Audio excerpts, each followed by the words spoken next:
আলেমের ইলম হচ্ছে সবচেয়ে বড় কারামত। আলেমের ইলম হচ্ছে সবচেয়ে বড় কারামত।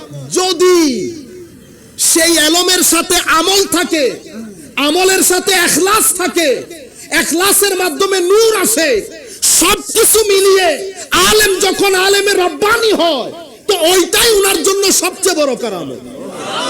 সেই আলেমের রব্বানিকে আমরা সুফি বলি। কি বলি? সুফি। আপনারা বুঝতে পেরেছেন? এই নামা ইয়াখশাল্লাহ মিন ইবাদিহি উলামা। কেন?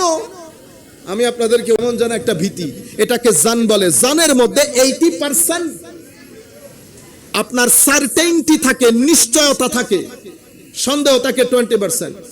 এই জায়গার মধ্যে এসেও আমার আল্লাহ বলছেন ওয়া ইন্না জান্না লা ইউগনি মিনাল হাক্কি শাইআ। হক বুঝতে চাইলে তুমি জান দিয়ে বুঝতে পারবা না। এই জায়গার মধ্যে এসেও মা লাহুম বিহি মিন ইলম, আমার আল্লাহ বলছেন এই ব্যাপারে তাদের কোনো ইলম নাই, যা আছে সেটা জান।